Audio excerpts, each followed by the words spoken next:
رب العالمین قرآن حکیم کی مسلمانانو ته یو حکم کوي،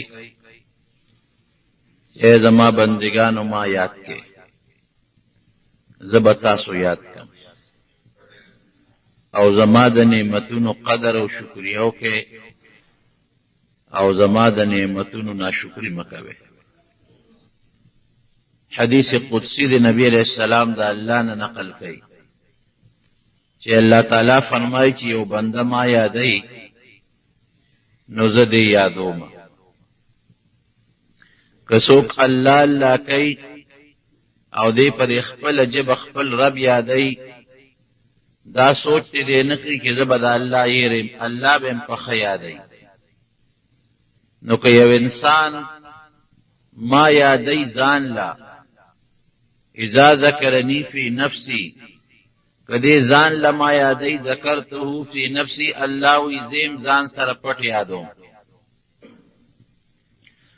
او که یو انسان ان ذکرنی فی ملئن، په یو ډله کې ما یادی، یو ډله کې څوک لګیا دی او الله الله کوي، لا اله الا الله وی، الله فرمای ذکرته فی ملئن خیر منه، نو زه په بهتره ډله کې یادوم. ځکه چې دا انسان ما په دنیا کې یادوي، خو د انسانانو ډله کې مې یادوي، او الله فرمایي چې زه په هغه ډله کې یادوم چې کومه د مقربو فرشتو ډله ده. او بیا دې حدیث پاک کې راځي چې که یو انسان ما ته یو لیشت ځان را نږدې کول غواړي، الله فرمایي زه ورته یو ګز ځان ور نږدې کوم، او که څوک ما ته یو ګز ځان را نږدې کوي، زه هغه ته 2 ګزه ځان ور نږدې کوم. او من اتانی یمشي اتیته هرولا، الله فرمایي که څوک ما ته پیاده را رواني، زه په منډه ورځم. یعنی که بنده لږم کوشش کوي چې زه الله یاد کم او الله ته ځان نږدې کم او د الله نږدېکت حاصل کم، نو رب العالمین د هغې په نسبت بنده ته ځان ډېر زیات نږدې کوي. اوس ورونو زمونږ نږدېکت سره او د الله نږدېکت سره، د الله داسې نږدېکت نه دی لکه دا مونږ چې یو بل ته ورته غاړه وځو. زمونږ نږدېکت دا دی چې مونږ به په دې ژبه الله یاد کړو، په هر لفظ کې وي، که ته څوک الله الله کوي، که څوک سبحان الله والحمدلله وی، که څوک لا اله الا الله وی، که څوک د الله د کتاب تلاوت کوي، که څوک د الله نه دعا غواړي، دا ټول ذکر دی. که څوک درود شریف وی، دې کې هم د الله نوم دی، دام ذکر دی. نو زمونږ چې الله یادو د هغې دا مطلب چې په هره طریقه چې الله یاد کا، الله ته نزدېکت د الله په نوم راځي، د الله نوم په هره طریقه چې سړی په خیر والی، دا الله ته نزدېکت دی. او بیا د الله نزدېکت څه مطلب؟ هغه دا دی چې بنده د الله نه راضي شي، الله د بنده نه راضي شي، او الله په بنده خپل رحم نازل کی او خپل برکتونه او مغفرتونه په نازل کی، دا د الله نزدېکت دی. نو بنده ته الله حکم کوي چې اے بنده ما یاد کړه، ګورې ما ته ځان را نږدې کا، زه به تا ښه یاد کړم، په خوب به دې یاد کړم، او تا ته به زه زیات در نږدې شم. حضرت موسی علیہ السلام یو ځل د الله نه تپوس وکړ، وی الله هغه څیز راته وښایه چې بنده پې تا ته ډېر زیات در نږدې کېږي، داسې شی راته وښایه. الله ورته وفرمایل وی دا وایه چې لا اله الا الله، او دا ډېره ښایسته ښکلې معنا لري چې د عبادت لایق ما سوا د الله د ذات نه بل څوک نشته.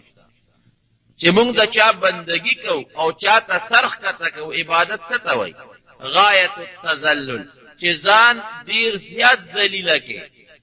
او دا تندې چې د انسان شریف اندام دی، دا الله ته په ځمکه په دې خاورو کې ولګي، نو ځان د الله په دربار کې ذلیله کول او عاجزي اختیارول د عبادت دی. نو لا اله الا الله سمانا چې د عبادت لایق چې مونږ چاته معبود وایو، او مونږ یې په ښه یادو، او مونږ یې هر وخت بلو، او مونږ هغه ته سر ښکته کوو، دا بې د الله د ذات نه بل څوک نشته. نو وی لا اله الا الله وایا، حضرت موسی علیہ السلام وته وی الله دا خور څوک وی ما ته داسې ټکی وخایي چې صرف زی وی مو بل څوک نه وی چې زه په تا ته در نږدې شم. رب العالمین ورته فرمایل اے موسی وی کدا لا اله الا الله د تل په یو چابړي کې واچي او دا ټول زمکه وړ اسمانونه په بل چابړي کې واچي دا به درنه د دینه درون شی بل نشتا. نو الله یادول او دا الله نوم غشتل چې لا اله الا الله دې کې ډېر لوی خیر او ډېر لوی برکت دی. انسان په الله ته ډېر زیات نږدې کېږي. یو حدیث پاک کې راځي نبی علیہ السلام فرمایي وی چې څوک یو ډله کې ناست دی والله یادوي ذکر کوي الله یادوي نو فرشتي یو بل ته آوازونه ورکي. د دې لپاره مخصوص فرشتي دي چې هغه د ذکر مجلس کې ناسته کوي هغه یو بل ته آوازونه کوي وی راشه زمون چې کوم مقصد دی هغه پلان کې ځای کې فرشتي راشي او د دې ذاکرینو ذکر والو نګیر چاپې رکینی او نبی علیہ السلام فرمای په دومره لوی تعداد کې راشي چې د اسمان دی غاړو ته فرشتي ورسي چې کله دا ذکر خلاص شي دا فرشتي دا خلق وارشي دا فرشتي الله تعالی شي. نو الله نبی علیہ السلام فرمای ته خبر دی خود دې ذکر دا فضیلت ښکارا کوي. نو الله ته تاسو کې دې فرشتو نه چرته تلوي وی الله ته یو ځای یادې دی یو قوم ته یادولې نو موږ دا قوم سره کې ناسو داغي نه غیر چا پیره کې ناسو وی هغه سکول وی الله ته په خو صفاتونو یادولې وی دوی زلی دې ما یبزي یادولم افرشتي وتوي نه الله لیدل خو نه وی کزی لیدې ما ولید مو داغې نه پس بیا سهالي وی پروردگار دا خو لا ته لیدې نه ستا قدرتونه لیدې دي کتی ولید نو د دینه بده په خان داس کې یادای وی سی غختل وی الله جنت غختو وی جنت لیدې دي وی نه الله لیدې خو نه دي وی کې لیدې وی پروردگار کې لیدې وی نو بیا خو به شپه ورځ جنت پس منډه والے وی یادو به استانه به غختو وی د سنه امان غختو وی د اور نه امان غختو وی فرشتو دی خلقو اور لیدل چې امان ته غواړي وی نه الله اور خو نه دی لیدل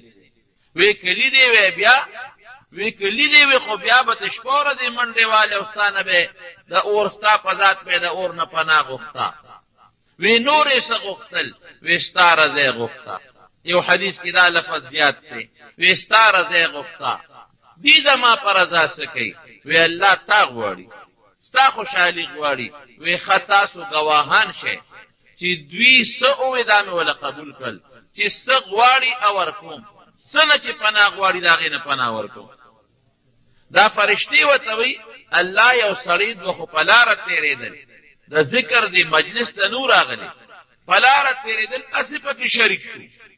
چا سره کارو د چا ملاقات نه راغلی دي مقصد دانو چې تایات کې خودی مجلس کیسے کې ناستل. نبی علیہ السلام فرمایي چې الله دې فرشتو ته اعلان کوي چې دا کوم اسی ور سره ناشتي یا چاله کار لراغلی دي د دې ذکر والو د برکت نه وسراغه مبوخت دارونو د ذکر فضیلت دی. الله پر خله یادول ګوره چې ما سو کې یادې لن مثال د عقل در کوم چې ما سو کې یادې او زما په خود طریقه نوم علی او ما تاسو کوی چې فلان کی غته یادول او په خيستانو مغشتا زبا خوشالېږم کو بنه خوشالېږم دارنګ الله خوشالېږي لازمه صفت نه کسو کې کوي او د الله صفت واقعي صفت الله کې خدا ټول کلی صفاتونه موجود دي او الله کې شته دي. نو بنده چې الله یادې دا الله د ذکر ډېر لوی فضیلت دی. خواجه ابو الحسن خرقانی رحمت الله علیه ډېر لوی بزرګ تیر شوی لوی بزرګ دا یو عقلی خبره درته کوم. او ابو علی ابن سینا دا یو ډېر لوی طبيب تیر شوی دی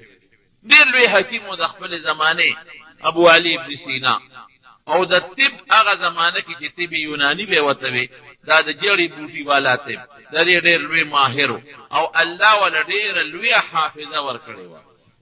او ډېر لوی صفات ابو علی ابن سینا کې الله پیدا کړو د طب ډېر کتابونه عربی کې لیکلي. نو یو ځل چا ورتوي چې ابو علی ابن سینا تا خو په دا طب کې ډېر لوی او په فلسفه کې ډېر لوی نوم پیدا کړ چې ته نیکانو سره هم نیکبخته کینو کنه وی ځای چې دې زمانه کې بزرګ او نیک سړی څوک دی وی خواجه ابوالحسن خرقاني رحمت الله علیه ځای چې لاړ شو ورله لاړ مجلس ته نو ابو علي ابن سینا ورته وی مجلس کې ډېر نیکان خلک بزرګان او د وخت چې کوم وزیران دا هغه خلک هم مجلس کې ناستو لویه حلقه ناسته را خانقاه کې ابو علي ابن سینا ورته وی چې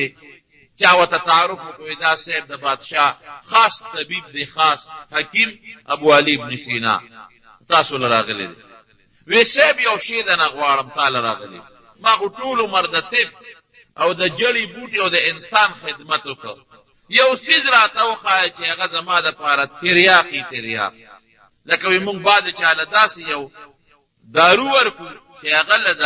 وجود هر اندام د فایده رسوي نو ما له داسې یو شی ما ته وښایه چې یو ټکي وي ډېر وخت را سره نشته خو چې یو ټکي وي او ما ته روحاني طور هر ځای ته فایده ورسي ابوالحسن خرقاني رحمت الله علیه ورته وی لا اله الا الله وایه آسان شی ورته وښو او دا به ستا اړم پاک کړي دا به یې د ګناه نه هم پاک کړي دې سره به د په رزق کې برکت پیدا شي دې سره به د اخر هم ښه شي په دې به درنه الله هم راضي شي کور کې به دې برکتي د ژبې د ګناه نه به هم په خلاصې عمر کې به هم برکتي علم کې به هم برکتي د دنیا فایدې یې ورته ذکر کړې نو ابو علي ابن سینا چې دی هغه وخندل هغه وی چې داسې یو رکوټې غوندې ټکې او دومره ډېرې فایدې د الله دا رکوټې نوم لا اله الا الله دا خور سړی وی او دومره ډېرې فایدې وی صاحب یو رکوټې غوندې ټکې او په هغې کې دومره ډېرې فایدې دي یو ټکي کې به سي خو د بادشاه طبیب و که نه او بادشاه سره به ګرځېده او دا فقیران خو ورته اسم نه ښکارېدل یو ټکي کې بس څه فایدې کې دونه تاثیر به وکړي یو ټکي دومره اثر کوي نو دا فقیران بزرګان د چا پروا نه ساتي وی خره ته پسه پوهېږي هغه ورته وی خره ته پسه پوهېږي نو چې ابو علي ابن سینا ته خر لفظ ووی بس هغه باندې خولې راوي ځکه زه خو رسوا شوم ما سره خو بلا نوکران د بادشاه د دربار راغلي او دی مجلس کې هر قسمه خلک ناست دي خولې چې خولې ته وبهدې رنګ یې زیړ شو دی بابا له څه جواب ورکړ زه خو زه وشرمولم او دی ملا صاحب خو زه رسوا کړم او خلکو په مخ کې راته ما ته خلک سلوټونه کوي بادشاه سره یو دی په یو زین کې په اس ناغه پروت دی په بله زما زین پروت دی یو دی ورسره ګرځم او د ما ته نن خر وي چې خره ته په څه پوهېږې رنګ یې بدل شو زیړ شو او خولې ته بیږي ابوالحسن خرقاني رحمت الله علیه ورته ویل ولې هلکه رنګ دې بدل شو او خولې د نو بېدې رنګ دې زیړ شو وی ما ته دې خر وي زه خو دې رسوا کړم او دې شرمولم وی عجیبه خبره دا ده د یو خر په ټکي تاکې دونه اثر پیدا شو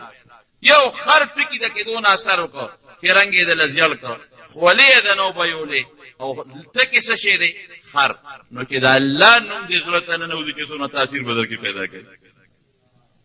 د خر د ټکي نه خو دونه اثر دی او د الله د نوم نه به اثر نه اخلي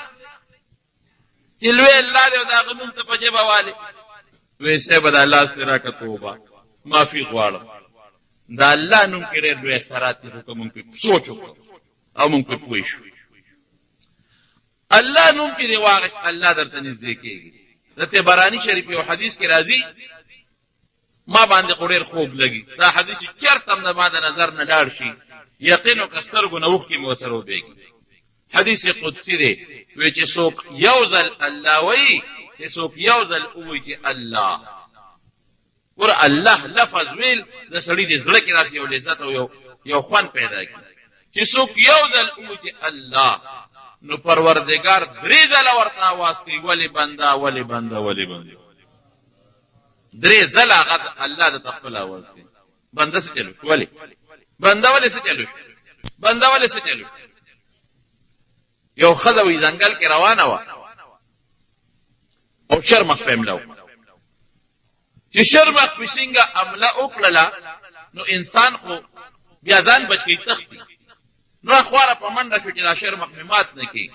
نو بچی ته سس شو شرم فورن غیږ کې بچو په هغه بچی هم لاو او هغه ماشوم د غیږ بچی ته هغه شرم په خوله کې ونیو تاسو اندازه ولګوئ چې د مور د غیږ نه شرم خوند شي بچی په خوله کې ونیو په مور بسه تیریږي او بچی ته ونیو شرم ځنګل ته روان شو منډه کړې او دی وی الله د زړه نه د الله ټکی وایي او دا د بنی اسرائیل او د یو خدای واقعا نبی علیہ السلام ذکر کړي دا څه من غلط خبره نه ده حضور پاک مبارک په خپل ذکر کړي چې د خدای وی الله فورا یو غیبی سړی راغی او هغه سره توره د پزمری په شرمخې ور حمله کړې او چې شرمخ د سړی ته قتل او تورې ته قتل هغه hebat راغی ماشوم فورا وګورل شرمخ وتقتل دغه غیبی سړی هغه ماشوم روچت او د مور له راوړه والدا بچی دی خوشاله شو چې خدای شکر دی چې دا ما بچی بیا د ما غیږ لرا یعنی شرمخ کې ماشوم تختی شرمخ مسه پویږي اخو بیا قطری کې او په جمدی ماشوم بچی مو یو اډو کې او غوخه بم ته پرې کوي دا دې سوکل تاسو کې وې دا الله غلام تا د خلین الله لفظ وست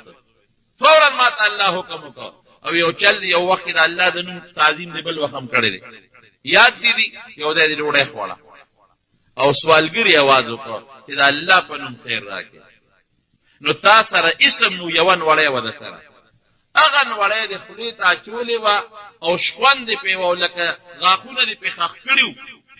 خلی ته دې چتا کړو غاخ دې په خخ کا او سوالګری وی د الله په نوم څه شي راکا نو تا د خلی نه غن وړه واپس راوسته وغه سوالګری لري ورته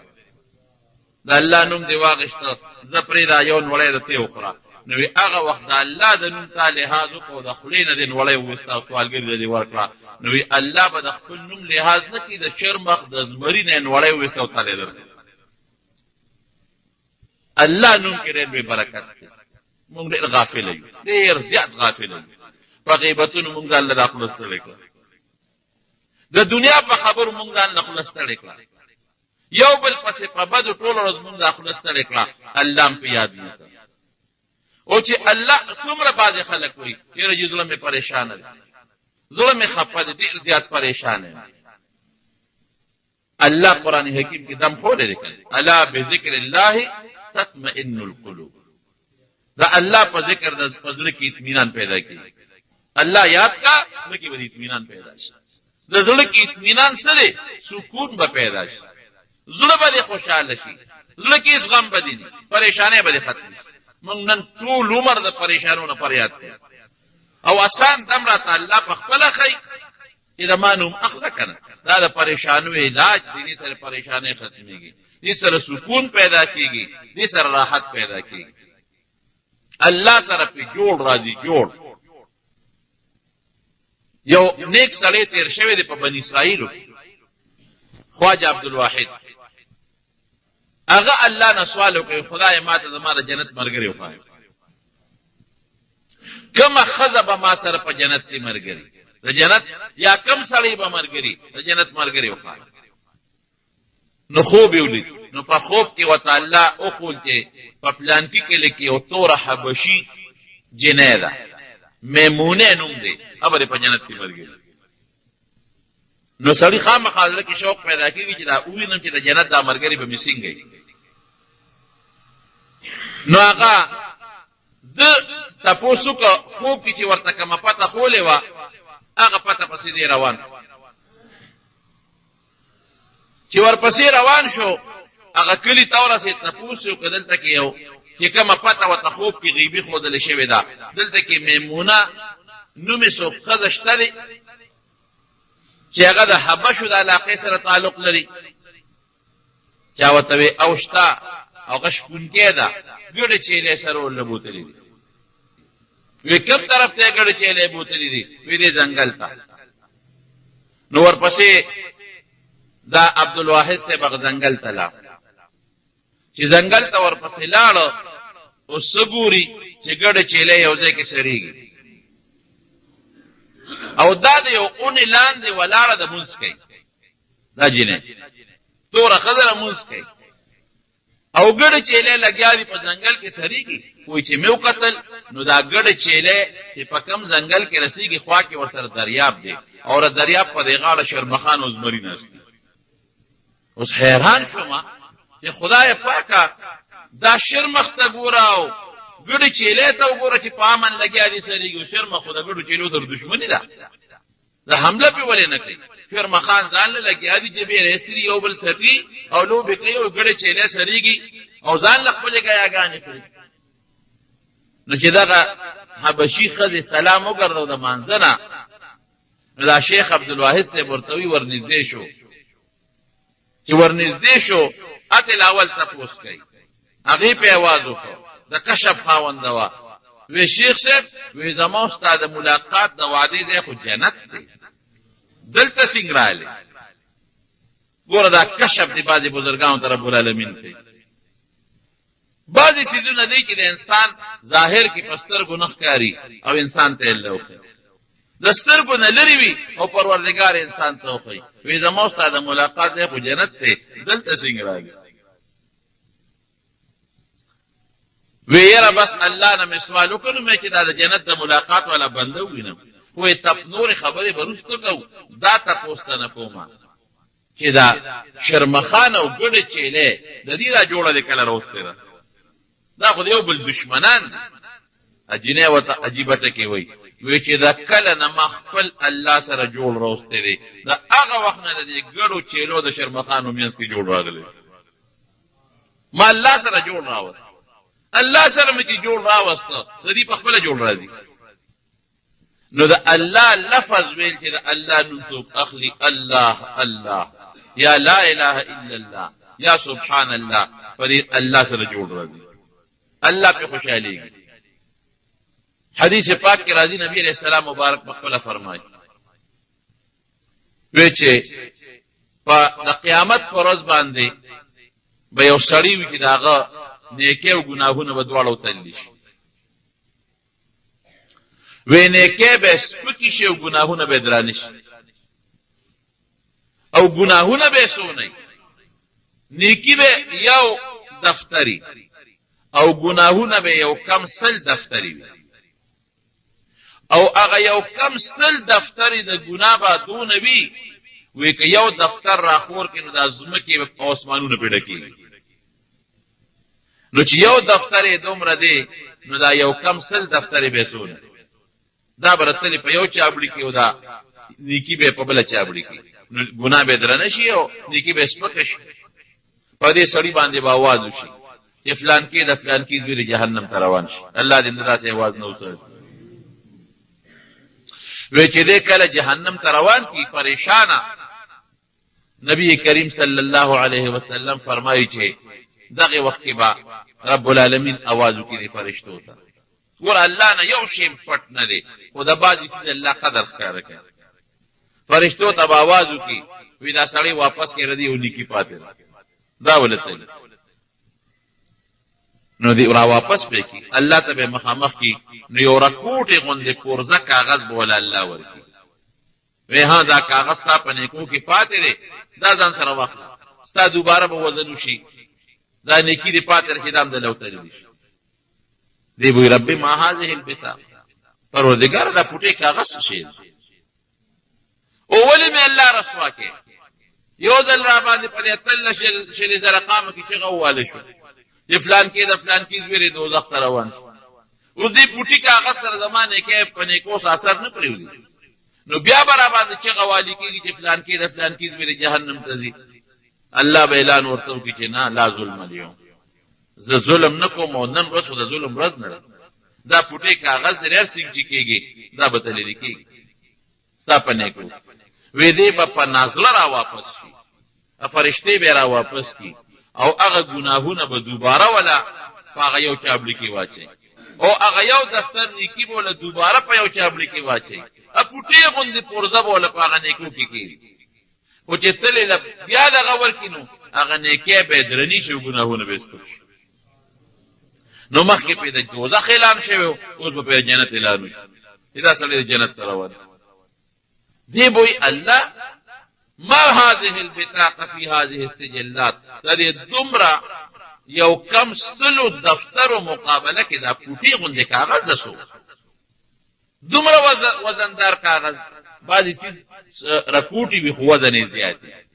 او بعضې سیز چې دی نو هغه حجم یې زیاتي وزن یې کم لکه مالوچو ته ګوره که یا بورې ته وګوره حجم مقدار یې ډېر زیات دی وزن یې کم دی او پارې ته وګوره یا سرو زرو سپینو زرو ته وګوره د هغې حجم رکوټ دی وزن یې زیات دی نو دا پوټي کاغذ ته وګوره او دونه وزن ته وګوره زما هغه ټولې نیکۍ درنې کړې رب العالمین به ورته اواز وکړي دا زما نوم دی په دې کاغذ زما نوم دی الله دی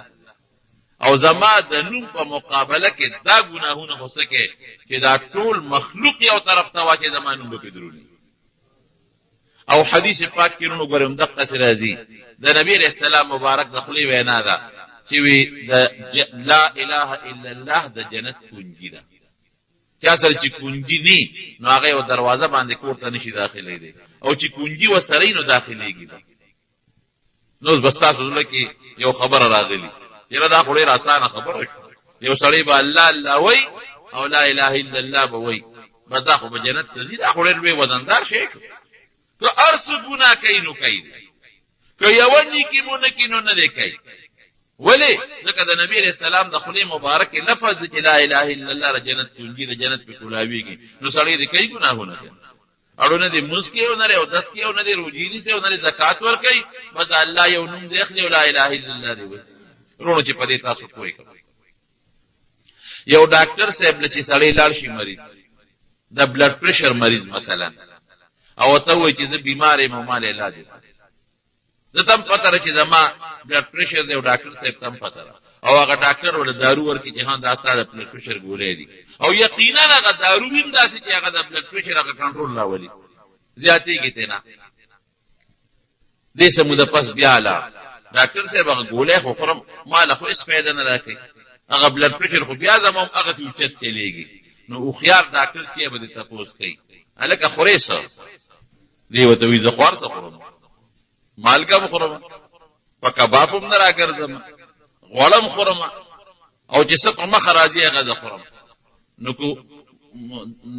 دغه ډاکټري که نه وس یې رسي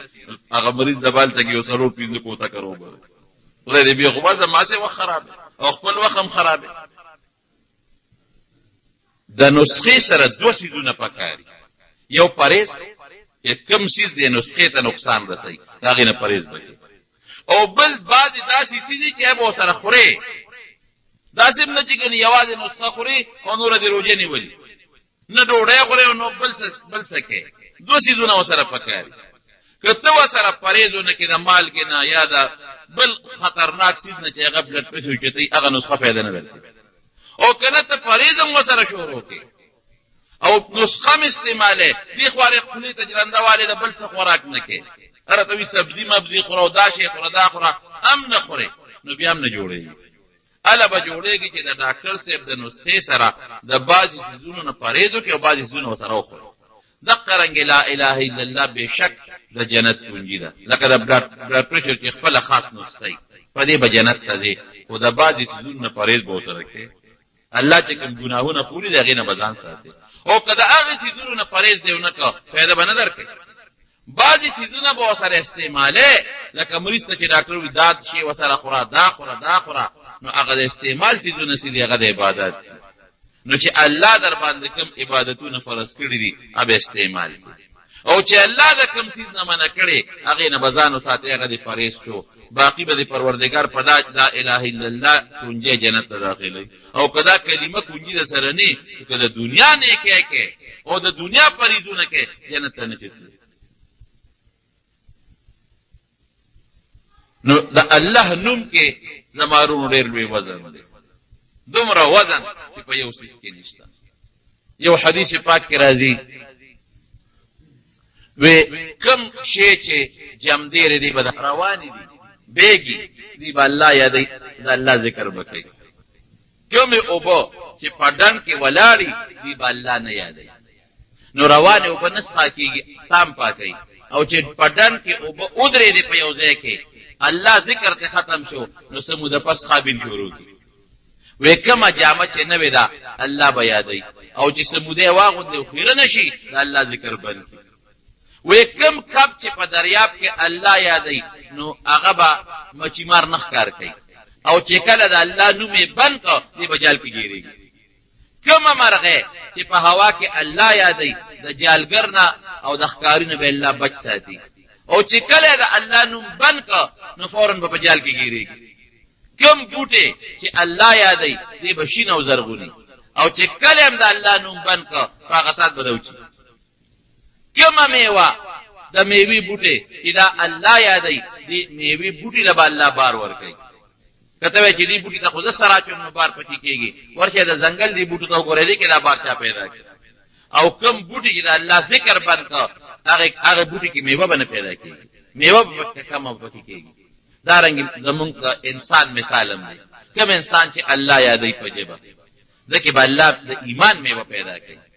ځکه به الله د نیک عمل میوه پیدا کوي دی به الله ته نزدیکیږي او چې د الله ذکر یې بند کو مثال د مړي شو د الله نه لري شو بعض ذکرونه دي رونو چې دا غیر ډېر به فضایل راغلي اگر په ذکر یو حدیث پاک کې راځي نبی علیہ السلام فرمایي چې سحر وخت کې سو لا اله الا الله وحده لا شريك له له الملك وله الحمد وهو على كل شيء قدير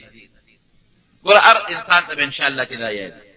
لا اله الا الله وحده لا شريك له له الملك وله الحمد وهو على كل شيء قدير دې سحر سل کرته دا وای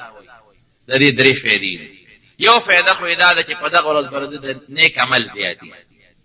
الله بدل په دې ټول ورځ کې د نیک عمل توفیق ورکړي ګناه به کم کړي دیم د شیطان نه به الله محفوظ ساتي او دریم د پیریانو نه به الله محفوظ ساتي بعضی بیماری د انسان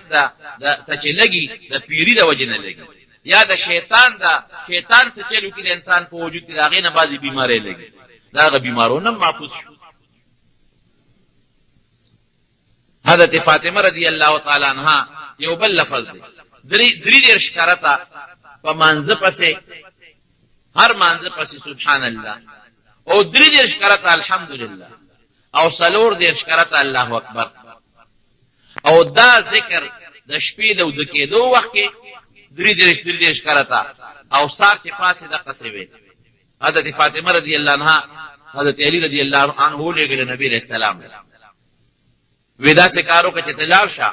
د کور د ټول خدمت ته خپل کې نو بابا له غلامان چې راځيګل دي چې عمره یې درلې فاطمه رضی الله عنها چې څنګه له نبی علیہ السلام ته نو ادا سے وخت چې نبی علیہ السلام کور کې نو واپس لاړ نو چې حضور پاک مبارک کور ته راغی نو بیان ورته ویسه فاطمه راغله ویسه چې واپس کور ته لاړ نو نبی علیہ السلام ورسره ډیر زیات محبت و دي سره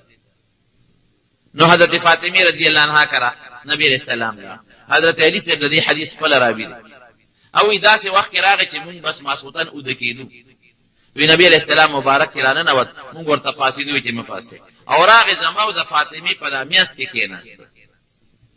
او خپل مبارک وګدکړه زما د خېټه سره د نبی علیہ السلام خپل مبارک او جنگیدل وی هغه اخوال یو څنګه په خپل سینه کې محسوس وی فاطمه نه تاسو په چې بچی څنګه راغله ناغړې را حیادار و هغه غږ نه کړ وی مې چې سید داماد درلېګلې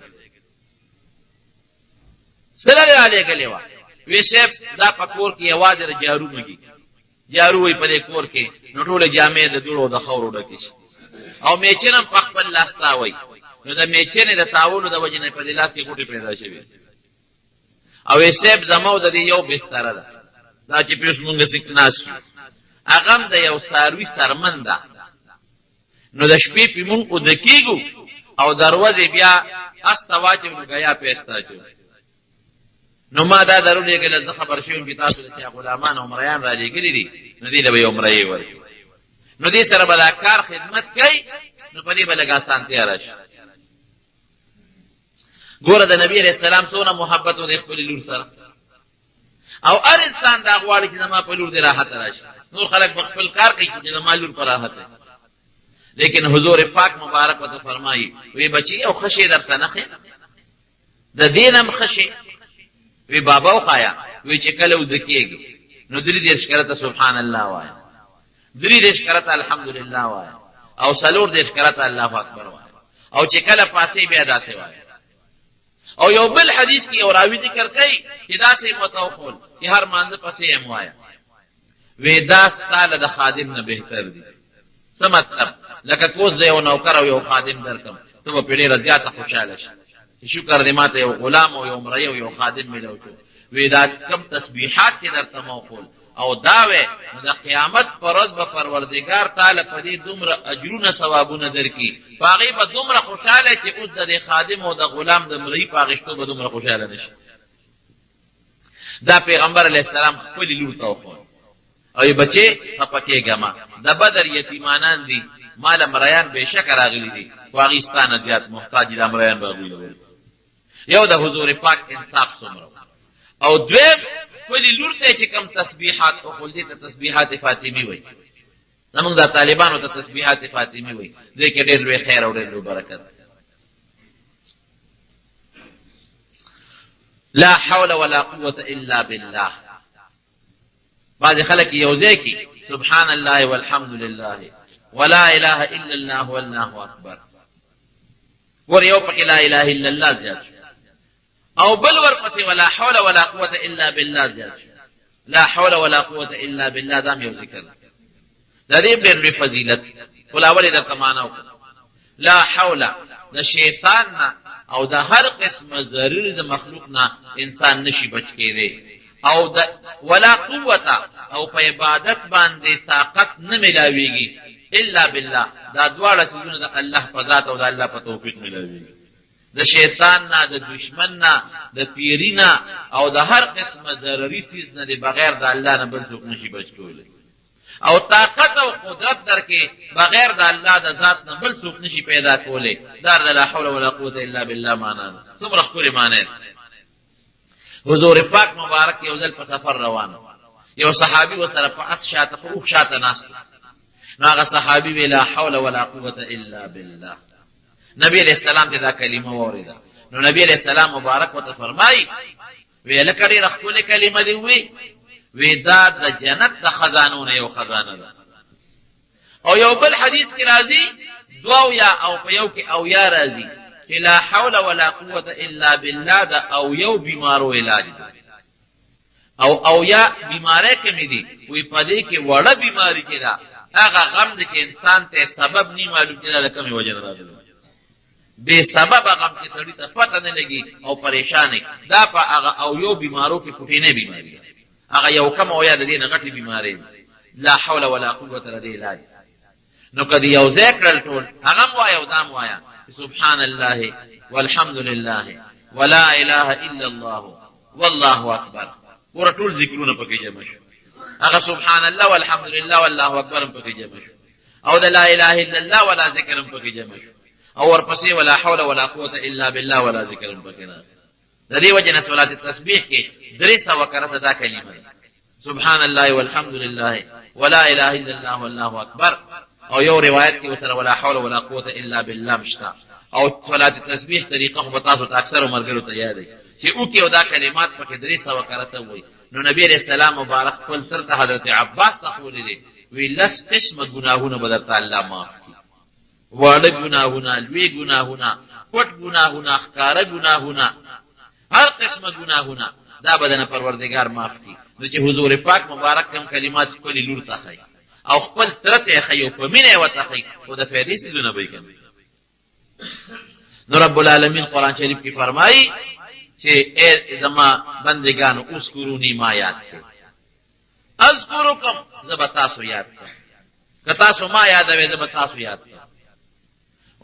او بیا ورپسې راځي چې زما شکریا ادا کړئ وشکرولی زما د نعمتونو قدر وکړئ شکریا ادا کړئ ولا تکفرون او زما د نعمتونو بے قدری مکوئ. الله تعالی بل ځای کې فرمایي کنه چې زما د نعمتونو ناقدری مکوئ دې ته کفر ویل شوی دی. الله تعالی د نعمت هیڅوک ناقدری کوي.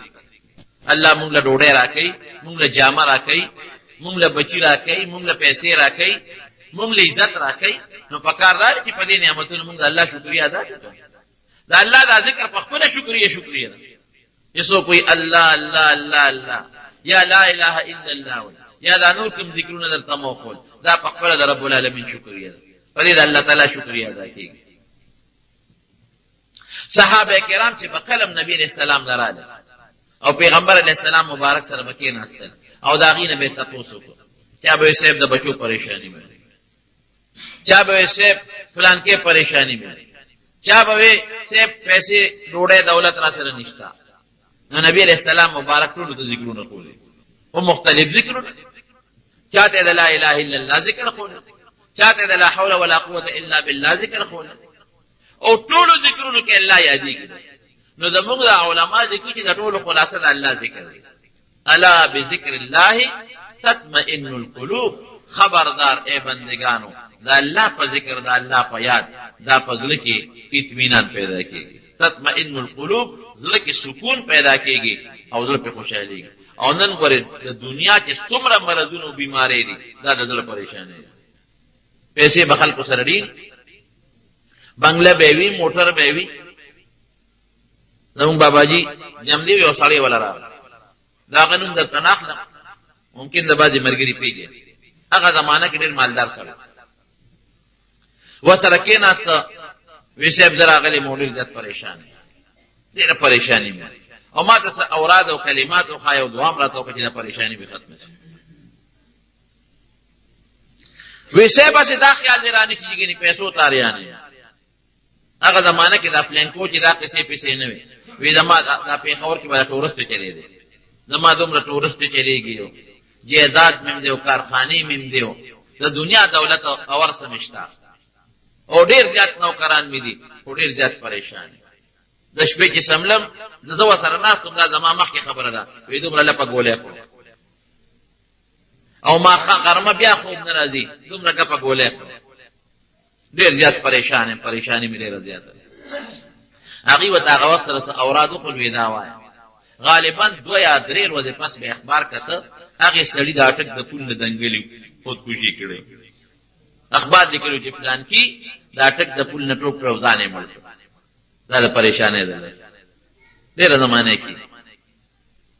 نو د زړه سکون په پیسې نه حاصلې د زړه سکون په بچو نه حاصلې د زړه سکون په کارخانه نه حاصلې د زړه سکون په مال او دولت نه حاصلېږي په موټر او په جز نه حاصلېږي د زړه سکون صرف او صرف د الله په یاد حاصلېږي چې الله ذکر کوي او دا تجربه ده زموږ د بزرګانو د مشرانو په دې سيزونو تجربه کړې یو الله یاد وا لا اله الا الله هر وخت الله یاد وا د دنیا په کار کې مصروف او وخت ته ملاويږي الله یاد وا او کله چې فارغ شي یا الله یاد وا ذکر د الله کوا په خدای قسم مارته قسم وکړه چې دینه د اطمینان او د سکون لپاره بهترین علاج او بهترین نسخه بل نشته چې الله خپل حبیب نبی علیہ السلام ته او نبی علیہ السلام خپل صحابه ته او رب العالمین حضرت موسی علیہ السلام غوندې پیغمبر ته نو بس خدای برکت شي شکر ولک دغه په اطمینان او په سوچ سره چې سړی لګا بیداری الله تعالی ته توجه برابر دا الله نوم د هارون رشید خزله زبیده نیکه خزه واسه ډیر کارونه کړی دي مکه مکرمه ته یو نهر راوسته او پاغه زمانہ کې نهر زبیده وته هغه نهر اوس نشته خو آثار شته د عرفات چې سړی مزدلفه ته راځي دا غنیه سره اثرات اوسم شته او یو ډیر خطرناک خوب لیدي ډیر خراب خوب لیدي او خوب سړی کو ویني او شانته او تعبیر بل شانته خوب ویلي دا ډیر زیاته پریشان و او دا چې خوب لیدي وې د بیت الله سره خوا کې ولاړې په مکه مکرمه کې او د دنیا خلق راځي او ما سره بدعملي کوي پریشان و بیا چې علماء ته خوب بیان کړ هغه وی دا خوري خشته خوب دی وی تا نه به الله داس یو خدمت اخلي چې هغه کې به د اهل مکه او د خلکو فائدې ابسي وی دا نیر غوندې خدمت بدن الله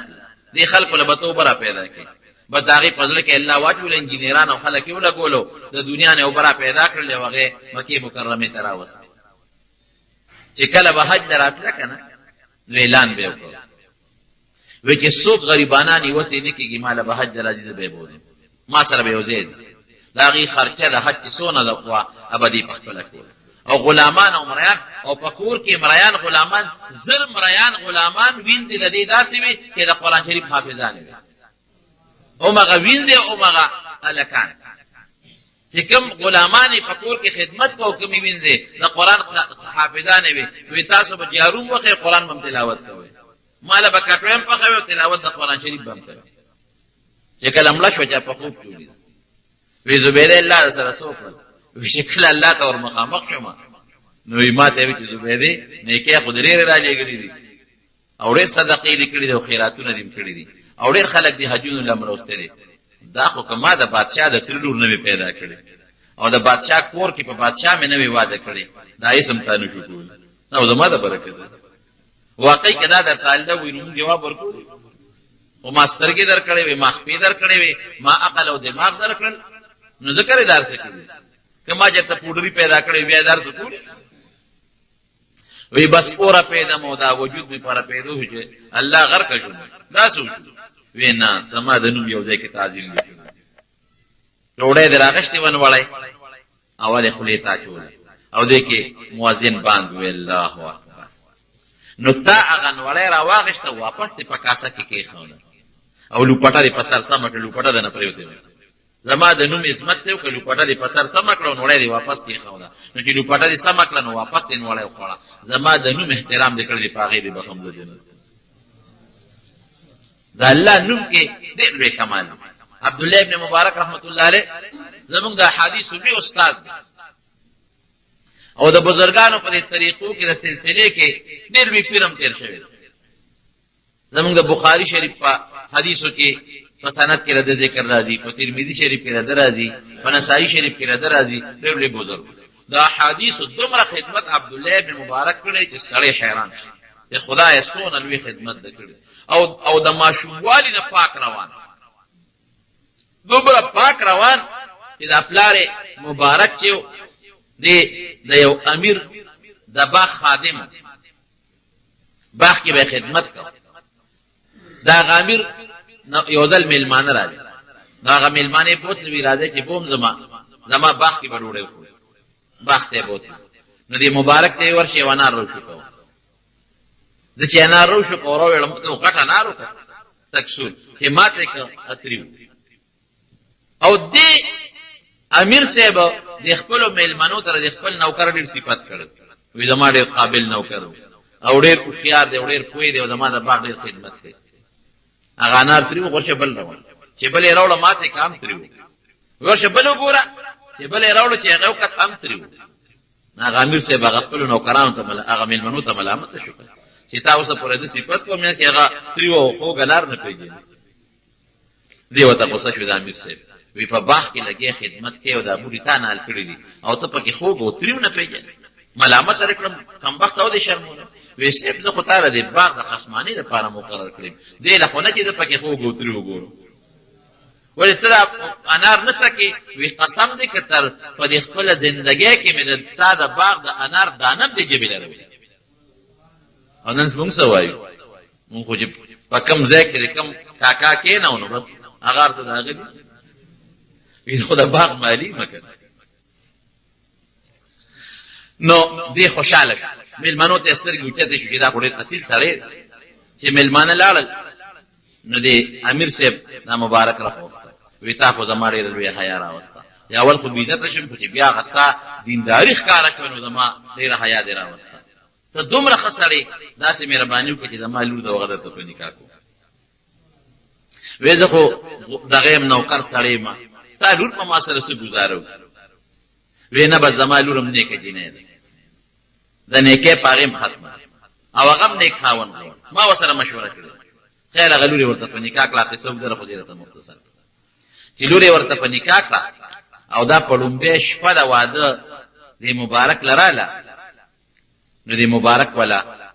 دې ولا راغه ورته وی خپکیږي پنه ته هم دلته د ما په کور کې ناشته پلار کړه باندې او چې هر څوک د هر قسمه ډوړې مې ودر کوي ابا نسکی ډوړې بدل درالي بیا به سره خبرې دې به ته مزدوري به کول او کور ته باندې راځه سلوي خروزي په دې خپل خزر ډوړې نو سر په سلوي ختمه وروځي پس راځي دې خزر سره ملو نو ښځه ورته وایي سړیه ما کیسه چلو چې د دې ولیدم رانه وتښتېدې که څه مسله وه ویې نه ته د امیر صاحب لورې او ستا پلار نیک سړی دی دا نه چې ګنې هغه باندې زه بدګمان یم خو بیا هم خامخا څه حرام او حلال پته نه لګي چې تا باندې به څه خوړلي نو ما در باندې 40 ورځې حلاله روړی وخوړه ستا وجود مې پاک او زم حلال خور یم زما وجود هم پاک دی دا مې دې دپاره وکړل اوس به مو تا سره هغه د ښځې او د خاوند چې خپله کومه تقاضی یې به پوره کړو نو دې کې زما مقصد دی ادا که مونږ له خدای زوی راکړه نو چې زم پاک یم او تم پاک نو هغه زوی به حلالي پاک پیدا شي نیت مې هغه زوی ته دا دی چې د پیغمبر علیه السلام د احادیثو خدمت کوم نو د هغې نه وله پروردګار بچی ورکړه هغه له عبدالله نوم کېښود عبدالله ابن مبارک تا اندازه لګوه چې د ښځې سره د میلاوېدو نه 40 ورځې مخکې ورته انتظامات برابر کړل وروستو بیا حلال مال هغه عبدالله ابن مبارک د احادیثو یو بهترین استاد جوړ شو او تصوف دا 4 سلسلې نه دي قادریه او چشتیه او نقشبندیه او سرور د دې کې د ټولو پیرانو پیر دی او زمونږ د امام بخاري او د امام ترمذي او د امام نسائي او د دې لوی محدثینو د چا استاد دی او د چا د استادانو استاد دومره لوی سړی چې کله وفات کیږي کنه او مریضان کدنې تقریبا شروع کیږي نو شاګردان ورته راجمع دي د احادیثو شاګردان هغې ته وایي موچت کې د دې کټ نو په دا ځمکه مې سملوي هغې وی ولې وی ګوره ولې به نه وایي تا زما شاګردان یې زما ډر زما حکم